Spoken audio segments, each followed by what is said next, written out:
नमस्कार, जय सिया राम दोस्तों। मैं सचिन पांडे एक बार फिर आपके समक्ष एक नया विषय लेकर उपस्थित हुआ हूं। और आज का जो विषय मैं लेकर आपके समक्ष आया हूं, यह अत्यंत ही महत्वपूर्ण और आपके जीवन को में परिवर्तन लाने वाला विषय है। विषय यह है कि जन्म दिवस कब मनाएं और कैसे मनाएं। देखिए, हम और आप जिस समाज में रहते हैं, वर्तमान परिप्रेक्ष्य की बात कर रहा हूँ, उस परिप्रेक्ष्य में पाश्चात्य संस्कृति और पाश्चात्य आयोजनों का हमारे मानस पटल पर ऐसा प्रभाव पड़ा है कि हम उसी के अनुसार अपना जो है जन्मदिन मना रहे हैं। इसमें कोई भी परिवार अछूता नहीं रह गया है। पाश्चात्य संस्कृति के हिसाब से जिस दिन आपका जन्म हुआ है, जैसे मान लीजिए 13 अक्टूबर, तो 13 अक्टूबर को आप जन्मदिन मनाएंगे, केक काटेंगे, मोमबत्तियां बुझाएंगे, केक काट कर लोगों को खिलाएंगे और इस तरह पार्टी।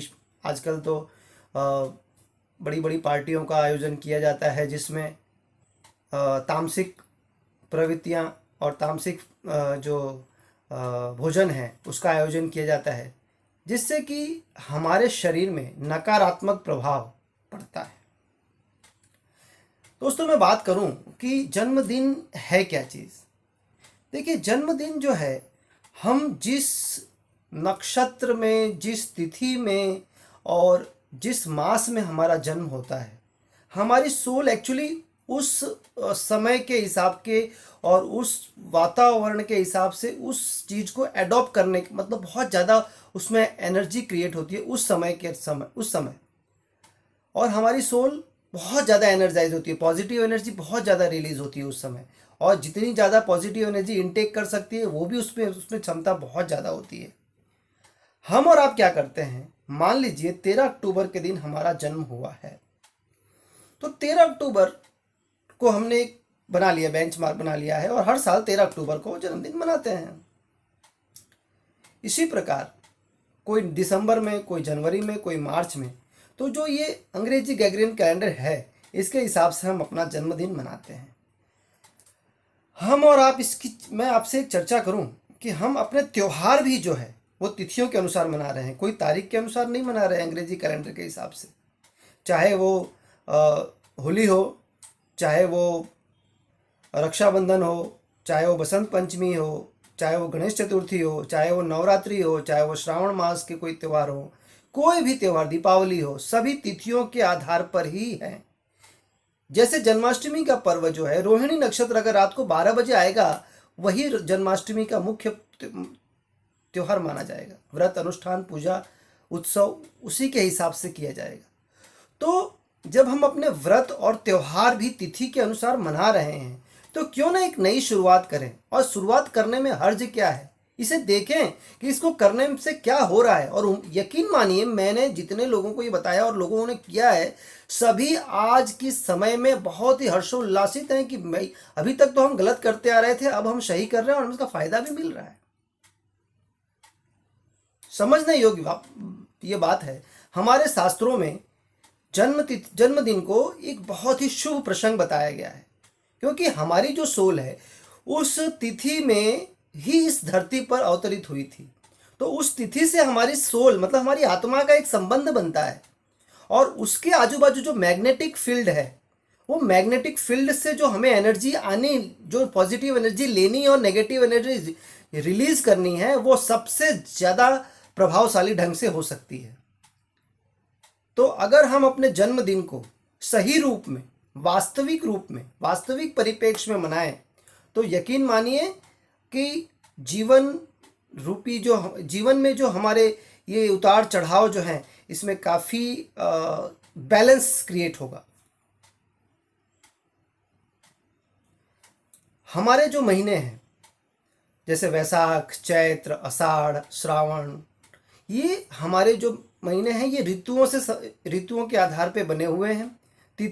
और इसमें महीनों के अंदर तिथियां चंद्रमा की कलाओं के अनुसार घटती बढ़ती रहती हैं। कभी चतुर्थी तिथि 2 दिन रहेगी, कभी तृतीया तिथि का लोप हो जाएगा। तो ये जो ये गणनाएं हैं ये बिल्कुल सटीक हमारे सोल को उस एनवायरनमेंट से या उस सिस्टम से या उस मैग्नेटिक फील्ड से इतना ज़्यादा सिंक्रोनाइज कर देती हैं कि हमें बहुत ज़्यादा एनर्जी मिलने लगती है। एक बार आप ट्राई करके देखिए। अगर आप देखिए आजकल तो बहुत ही आसान है, नेट पर इंटरनेट पर सारी जानकारियाँ उपलब्ध हैं। अगर आप अपना जन्मदिन तारीख डालें किस साल में आपका जन्म हुआ है तो अब आप अपनी मास तिथि आसानी से प्राप्त कर सकते हैं, किस तिथि को आपका जन्म हुआ है। और दोस्तों उसी तिथि को या उस मास की उस तिथि को आप अपना जन्मदिन नोट कर लें। मान लीजिए माघ महीने में आपका जन्म हुआ है शुक्ल पक्ष की पंचमी तिथि को, तो माघ महीने की शुक्ल पक्ष की पंचमी तिथि को ही मनाएं। तारीख आपकी उस समय चाहे 21 जनवरी रही हो, 27 जनवरी रही हो या 1 फरवरी रही हो, लेकिन आज के समय में जिस दिन ये तिथि आ रही है उस दिन अपना जन्मदिन मनाइए। देखिए कितना आनंद आता है और आप अपने आप में एक नई ऊर्जा और नई संचार शक्ति का अनुभव करेंगे। तो तिथि के अनुसार से अपना जन्मदिन मनाया करें। जो हमारे शरीर में उस समय एक्चुअली क्या होता है, हमारा शरीर पंच तत्वों से मिलकर बना हुआ है। क्षिति जल पावक गगन समीरा पंच तत्व अधम शरीर। आकाश, वायु, धरती, जल, अग्नि, इन सभी का बैलेंस तिथियों के अनुसार से घटता बढ़ता रहता है। कितने परसेंट सबका मिक्सचर होना है। 100% सभी 20% इक्वल नहीं डिवाइड होंगे कि 20-5 हो जाएगा, नहीं। अब वो जो कैलकुलेशन है वो उसको समझने की आवश्यकता है। जब उसको उस तिथि उस एनवायरनमेंट और उस मैग्नेटिक फील्ड में समझेंगे तब जाके हमें समझ में आएगा। तो सिंपल वे में थंब रूल ये कहता है, ज़्यादा समझने की इसमें दिमाग इस्तेमाल करने की आवश्यकता नहीं पड़ेगी अगर हम इस चीज़ को समझ लेंगे। सिंपल हम अपनी जन्म तारीख के दिन ये नोट कर लें कि हमारा उस दिन हिंदू मास कौन सा था। जैसे मान लीजिए वैशाख आता है, फिर उसमें तिथि पक्ष कौन सा था, मान लीजिए शुक्ल या कृष्ण पक्ष जो भी आ रहा हो, और तिथि मान लीजिए चतुर्थी आ रही है या पंचमी आ रही है, सप्तमी आ रही है, उसे नोट कर लें और उसे मनाएं। ठीक उसी प्रकार आप अपनी वैवाहिक जीवन की जो तिथि है, जिस दिन आपका विवाह हुआ है, वर्षगांठ है, तो उसे भी मनाएं। देखिए दोनों जो सोल, आप जिस तरह पंचांग देख के पंडित जी ने मुहूर्त निकाल के जिस नक्षत्र जिस मास में आपका विवाह कराया था उस हिसाब से, अब वो तो आप मना नहीं रहे उस हिसाब से, तो उसको सम्मान दीजिए, उस तिथि को सम्मान दीजिए, उस मास को सम्मान दीजिए। देखिए कितना बढ़िया आपको आनंद मिलता है जीवन में। तो दोस्तों ये एक समझने का विषय है कि अंग्रेजी कैलेंडर को ज़्यादा महत्व न देते हुए हम हमारे वैदिक शास्त्रिक सिस्टम को फॉलो करें।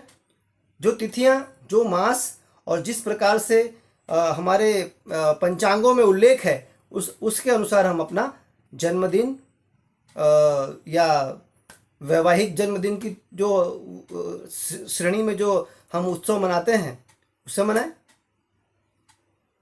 तो इस तरह से अगर हम हमारी सारी वेडिंग एनिवर्सरी है, बर्थडे है, ये सब मनाएंगे तो देखें हमारे जीवन कितना प्रभावशाली और कितना खुशमय और आनंदमय होता है। हमारे शास्त्रों ने इतने विशाल लंबे जीवन को उत्सव के रूप में बनाने के लिए कहा था। हमारे देखा जाए तो हर दिन एक त्योहार होता है, कोई ना कोई तिथि, कोई ना कोई उत्सव, कोई ना कोई कुछ ना कुछ, हर तिथि में महत्व है ही है। तो हम अपने जीवन को बोरियत फील नहीं करते। तो हमारे वैदिक शास्त्र में जो बताया गया है, तिथियों का जो महत्व बताया है, उस तिथियों को समझें।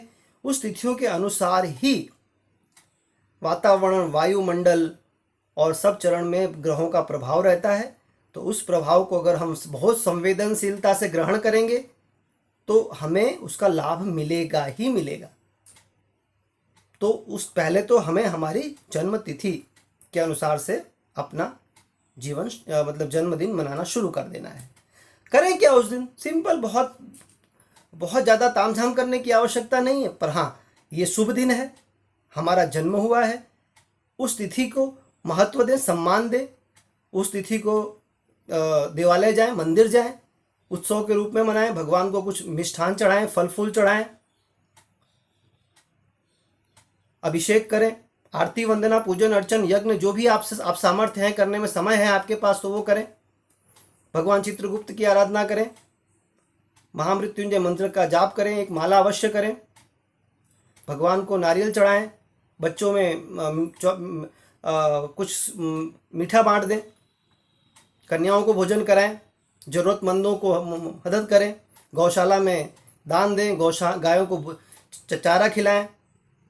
तो ये सब जो कार्य हैं, अगर आप इस तिथि को करते हैं तो आपको इसका फल जो है आपकी सोल को बहुत ही फास्ट मिलेगा, बहुत ही फास्ट। तो दोस्तों, इस तरह से आप ये काम कर सकते हैं, अपने जन्मदिन के दिन शुभता का अनुभव कर सकते हैं, बहुत ज़्यादा पॉजिटिव फीलिंग्स आप ला सकते हैं अपने आप में, और जीवन को सुखमय बना सकते हैं। जन्मदिन के दिन सुंदरकांड का पाठ करें, माता सप्तशती, माता दुर्गा के सप्तशती का पाठ करें,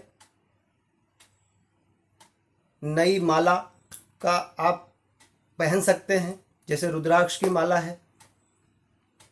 तो इन चीज़ों को अगर आप अपने आप में लाते हैं तो वाकई में आपको बहुत ज़्यादा बेनिफिट होगा।